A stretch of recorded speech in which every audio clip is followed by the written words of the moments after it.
Not கேட்டோட ஆப்ரேஷனை நம்ம வந்து ப்ராக்டிக்கலாக டெஸ்ட் பண்ணி பார்க்க போகிறோம்.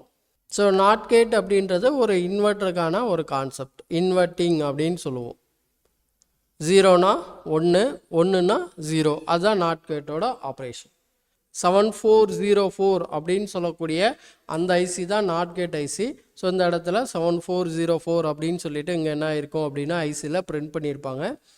ஸோ இந்த ஐசியை பொறுத்த வரைக்கும் ஒரு இன்புட்டு ஒரு அவுட்புட்டு, ஒரு இன்புட்டு ஒரு அவுட்புட். ஸோ இந்த மாதிரி தான் நமக்கு வந்துட்டு ஐசியோட பின் அவுட் டீட்டெயில்ஸ் இருந்து இருக்கும். நம்ம இப்போ என்ன பண்ண போகிறோம் அப்படின்னா இந்த ஐசியோட ஆப்ரேஷன் அப்படின்றத டெஸ்ட் பண்ணுறோம். ஸோ ஃபஸ்ட்டு நான் என்ன பண்ணுறேன் அப்படின்னா 0 அப்படின்னு சொல்லிட்டு இன்புட் வந்து அப்ளை பண்ணியிருக்கேன். அதாவது ஃபஸ்ட்டு பின்னில் நான் வந்து 0 கொடுத்துருக்கேன். செகண்ட் பின்னு தான் நமக்கு வந்து என்ன அப்படின்னா அவுட்புட்டு. அப்போ செகண்ட் பின்னில் நம்ம அவுட்புட்டை செக் பண்ணும்போது நமக்கு என்ன கிடைக்குது அப்படின்னா 4.5 வோல்டேஜ், அதாவது ஹை அப்படின்ற மாதிரி கிடைக்குது. இப்போ 0 அப்படின்றது இன்புட்டாக கொடுத்துருக்கோம், ஹை அப்படின்றது கிடைக்குது. நெக்ஸ்ட்டு இப்போ என்ன பண்ண போகிறோம் அப்படின்னா ஸோ இந்த இன்புட் அப்படின்றத நான் வந்து ஹையாக மாற்றுறேன். ஸோ வந்து 4.5 வோல்டேஜ் அப்படின்றது இன்புட்டை கொடுத்துருக்கேன்.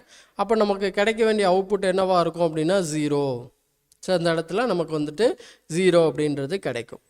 அப்போது இன்வெர்ட்டரோட ஆப்ரேஷன் தான் இந்த ஐசியில் நமக்கு நடக்குது. ஸோ அப்போ இது 7404 அப்படின்னு சொல்லக்கூடிய சிப்பு வந்து பார்த்திங்கன்னா இன்வெர்ட்டர் சிப்பு.